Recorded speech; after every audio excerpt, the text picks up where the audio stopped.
Hey guys, let's play and review Sonic Racing Apple game. No version for Android will be with Sonic Racing exclusively on the Apple Arcade lineup. There's a lot to love with this game. For one, there's the advantage of being on Apple Arcade. Your monthly sub pays for the game, so you won't have to worry about pay-to-win features keeping the game afloat. While its fellow Apple Arcade member Fantasian might have been a full-on JRPG experience, Sonic Racing is still designed to be a bite-sized experience, which is absolutely where it's at its strongest. Like its parent game, Team Sonic Racing is a team-based racer where you and two bot-controlled racers made of iconic Sonic characters go head-to-head against another player's team of racers. I really like the setup of this since it lets you have what is ostensibly a 6-man race without any of the problems of connecting to 5 other people. You only have one opponent, which means only one risk of disconnecting. Yet rather than be a 1v1, the bots add some nice flavor to it, still giving you people to overtake. This isn't always the case though, since one of the game types lets you duke it out with 3 other players.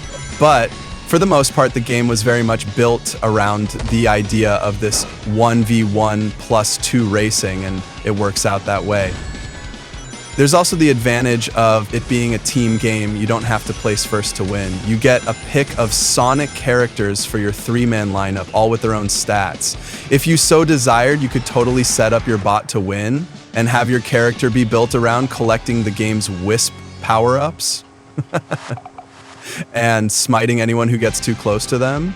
I really like the control scheme for Sonic Racing for how simple it is. Literally just tap the direction to steer your car, and as long as you're holding it, your car will drift in that direction. Admittedly, if you're any kind of racing fan, you'd probably want something more complex.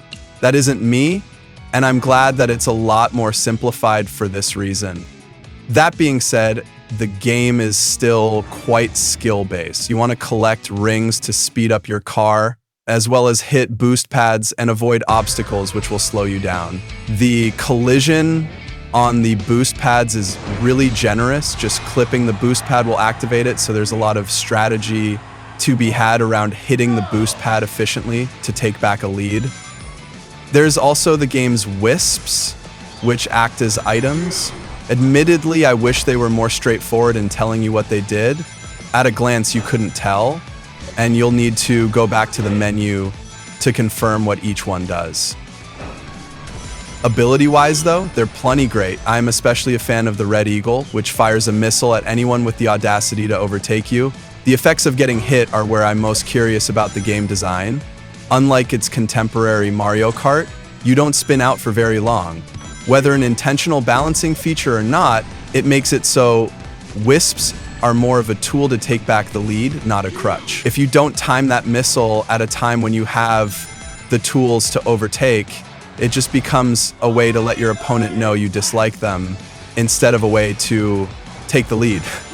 Mid-race, you get wisps at a pretty generous rate, with some maps feeling like you never really take a corner without bumping into yet another chance to get more items to help you get ahead.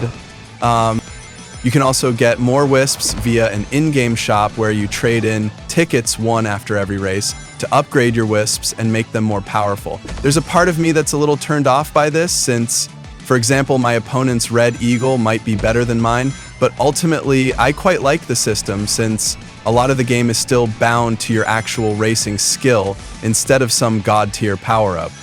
It plays into another part of the game, which is its rubber banding. While it's not as blatantly obvious as some racing games, it never feels like any one car is too far ahead since there's boost pads and rings scattered everywhere to always give you a fighting chance. I really like it since you can make some truly clutch plays and steal the lead at the last second if you really wanted to. Of course, a big part of Party Racers is the cast of characters. There's a lot of characters from mainline characters like Sonic and Shadow to more niche picks like Omega, Vector, and even a car piloted by a bunch of Chow from the Sonic Adventure games.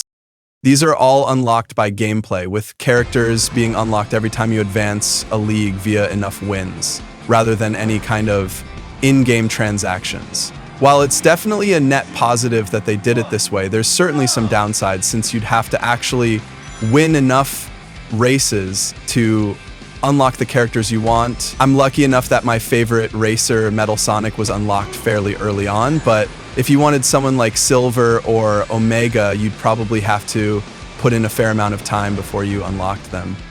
You can also get these via daily rewards, with free characters like classic Sonic Shadow and even the aforementioned Chowmobile being given as free rewards if you keep playing. It's a nice way to make sure that even players cursed with terrible driving aren't locked to the default Sonic, Tails, Knuckles lineup.